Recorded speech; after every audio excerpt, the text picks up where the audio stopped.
Rise by Chemmanam Chacko. Professor Chemmanam Chacko was born on March 7, 1926, in the village of Mulakulam in erstwhile Travancore. He has created a space for himself in Malayalam poetry. He is a master satirist who has fought many battles with the system through his writings. The poet has many literary works to his credit, has always reacted to his surroundings with pungent verse. The poem Rise was written by the famous Malayalam poet Chemmanam Chacko and was translated in English by Professor K. Ayyappa Panikar. The poem deals with the plight of farmers who have been forced to grow cash crops for the reason of profit. The poet mourns the loss of paddy fields to commercial plantations.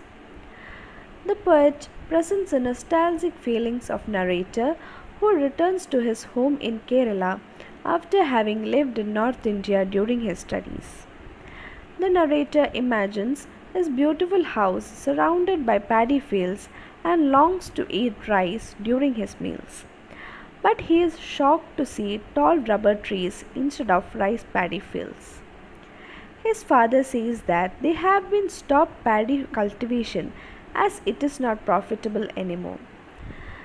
The poet sarcastically concludes the poem, commenting on the chief minister who flies high above the cash crops to the center to demand for the allotment of rice.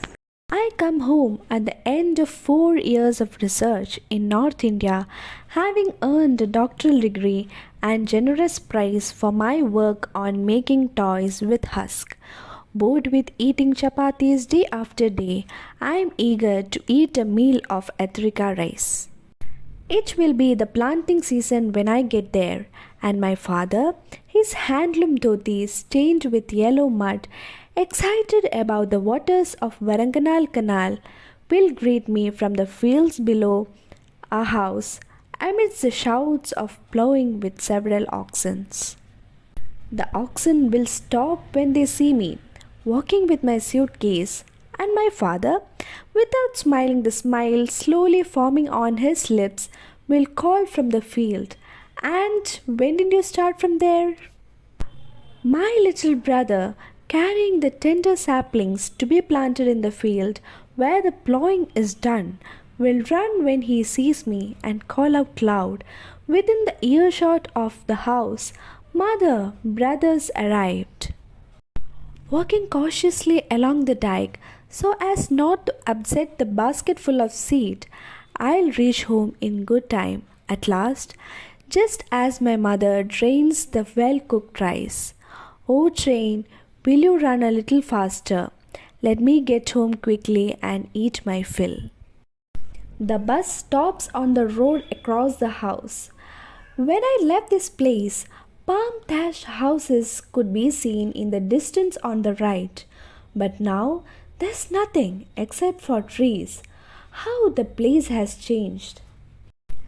Rubber plants, twice my height, now stand in rows around me on the ridge, where Madan and Vellaran used to be sown and confuse my path as I walk home. There's no bustle of men below, no shouts of ploughing, and when I look, the whole field is planted over with Arakanut palms, and in the corner along the canal stand the dealwood trees. I enter the house. Beyond the southern wing, my father is watching them fix up the machine for making rubber sheets. How happy and contented the look on his face. My father says with obvious pride, "Son, we have stopped working on all the rice. It was quite inconvenient. The farmer gained nothing. Only fools turn to rice farming for gain. This is better money. What good times. The government gives the rice to those who don't have paddy fields."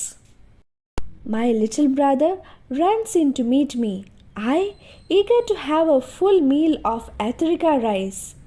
He carrying the rations for the whole household. He trips over something and scatters the wheat all over the yard. Above us, a ship of sky roars northward, drowning my brother's loud cries.